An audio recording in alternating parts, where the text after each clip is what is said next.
Immediately after the July 8th baseball game, all hands returned to their ships, and a few hours later we were on our way to try our luck again in the big whale hunt. Most all the ships caught whales. The one I was on, the Mary D. Hume, caught 3. However, the catch was not the success that we had all been looking forward to. About the middle of August 1896, all the ships returned to Herschel Island to meet the genie for mail and provisions.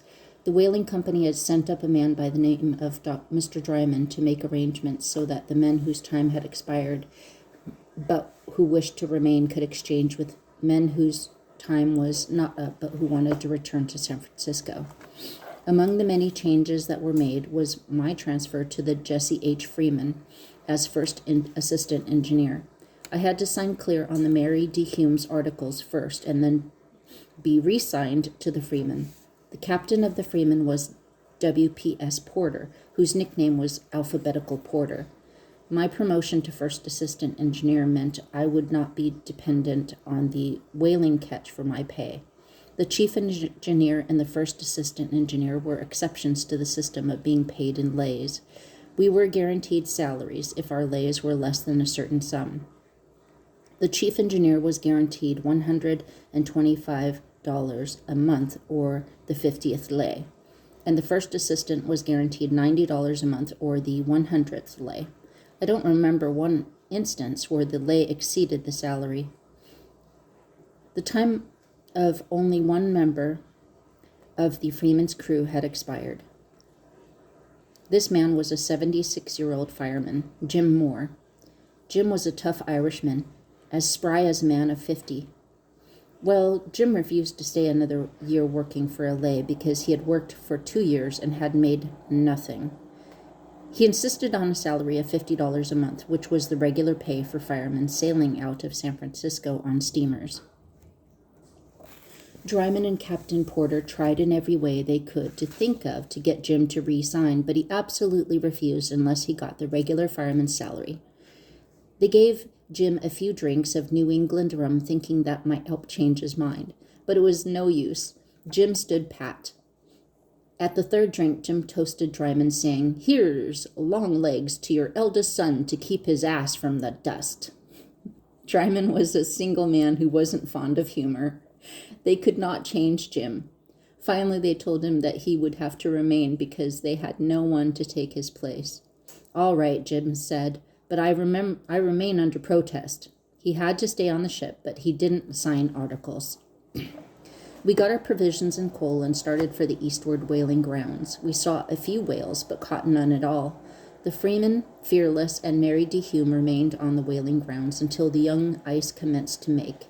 We then started for Herschel Island, where we intended to winter. By early September, the Freeman had gotten as far as King Point, where the young ice was so thick that we could go no farther.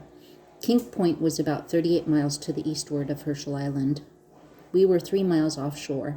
That was where we would have to spend the winter, and it was a very dangerous position.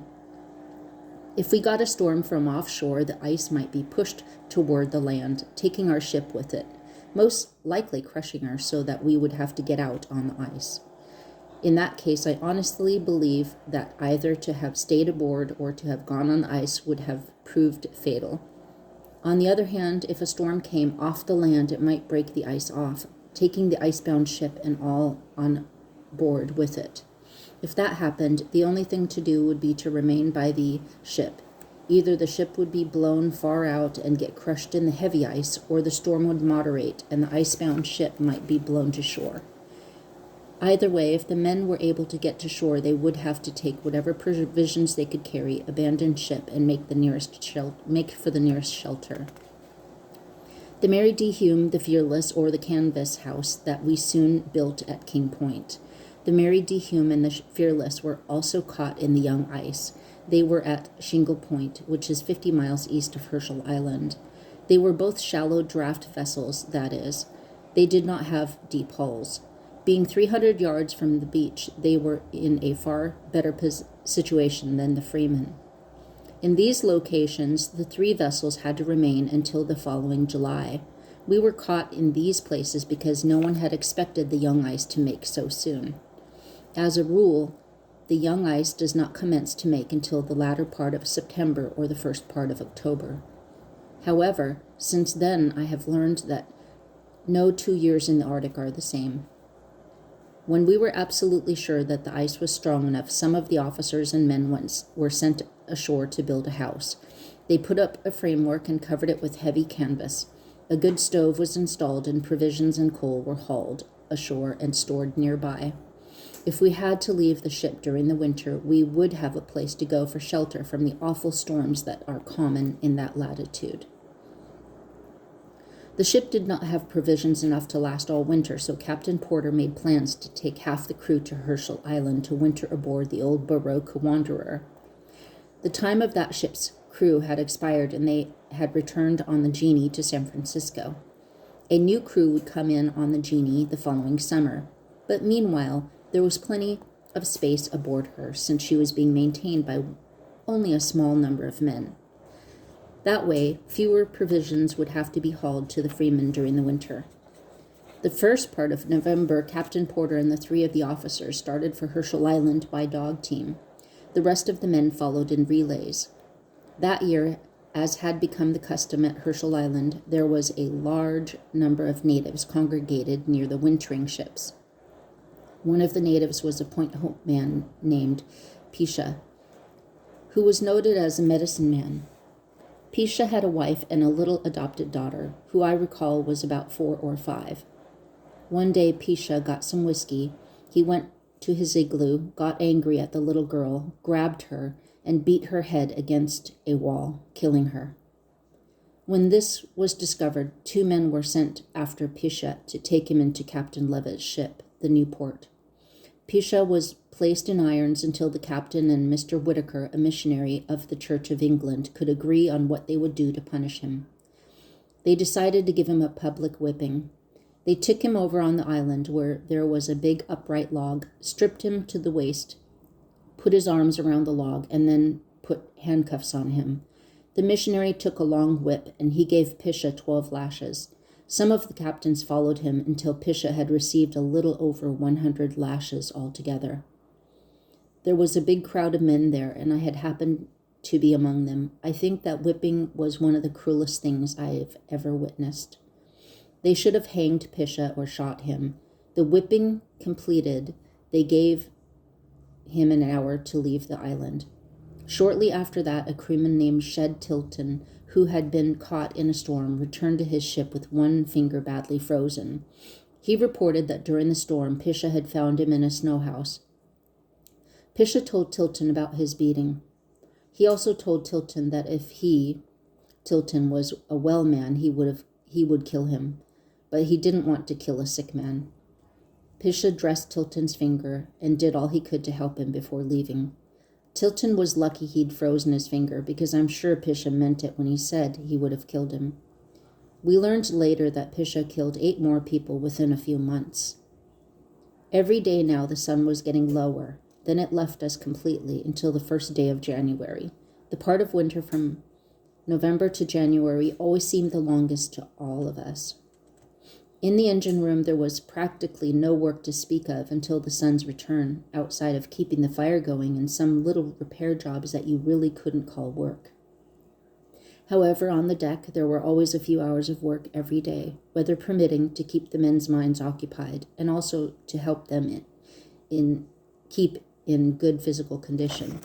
But on Saturday mornings, the men would clear up the decks, which only took about an hour. From then until Monday morning, their time was their own. If the weather was good, some of the men would ask permission to walk down to the Mary D. Hume and Fearless for a game or chat with the crews of those vessels. That was also the case for the men aboard the Mary D. Hume and Fearless. The men enjoyed these visits because a game on another ship broke the monotony of those long winter months. Saturday, March 7th, 1897, broke fine and clear with hardly a breath of wind. Just about lunchtime, 2 of the sailor boys went aft and asked permission to visit the ships at Shingle Point. One of these sailors was colored, the other was a boy from Guam. After Captain Porter left the Freeman, she was under the command of Mr. Bowles, our first officer, a very capable man who was liked by all. When the two sailors asked permission, Bowles hesitated for a few moments and then said, "I'll go outside and have a look at the weather." On returning, he told them, "The weather's fine, but the barometer is not good. I'll give you permission to go if you want to, but I would advise you not to." They waited a little while, talked it over, and then told Bowles that they decided to go. Before they left, Bowles warned them that if the wind came up, to turn and come back right away. We watched them through the window in the bull room for about an hour. Then a moderate breeze sprang up. In about 15 minutes, the storm struck. It blew just as hard when it struck as it did any time during the 18 hours it lasted. The wind was from the land. We had no way of telling its force, but it was terrible. Not a man on the Freeman slept that night because we were afraid that the masts and smokestack would be blown out of the ship and that the ice might break and we would be blown off to sea. During the night, the barometer was rising all the time. At about 8 next morning, the storm let go with the same quickness that it had come. We had no way of knowing if the two sailor boys had arrived safely or not. Aboard the ship, we had a native credited with being one of the best long-distance runners in that part of the country. Bowles gave him a letter and told him to take it to the captain of either the Fearless or the Mary D. Hume and not to stop running until he got there. 2 of our men went aloft to the crow's nest and watched him. That native lived up to his reputation, all right. He never stopped running till he got aboard the Fearless. About 15 minutes after he arrived there, the men aloft reported that they could see all hands turning out from both ships, spreading out and coming our way. We knew then that our 2 boys had not reached the Fearless. The searching men had not gone far when we heard from aloft that the searchers had congregated on the ice at 2 separate places, and then gone back to the Fearless. Then the men aloft told us they saw one man leaving the Fearless and coming our way. He turned out to be our native with a letter for Bowles. Our men were found. One was frozen to death, and the other died before they could get him to the Fearless. The letter said we immediately sent a dog team to bring our boys back to their home. They say freezing is an easy death, but if anyone saw the awful shape those boys were in, they would know better. Some of our men were sent ashore to dig a grave, which took several days. 2 others and I built a double coffin out of rough lumber. Not long afterward, we took our 2 sailor boys ashore and buried them. They had both been splendid sailors. They were about 23 when they died.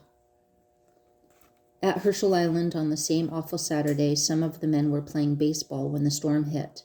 At first it appeared that all of them had gotten safely back to their ships. Then it was found that 2 men were missing from the Grampus and 2 of our crew were missing from their quarters on the Wanderer.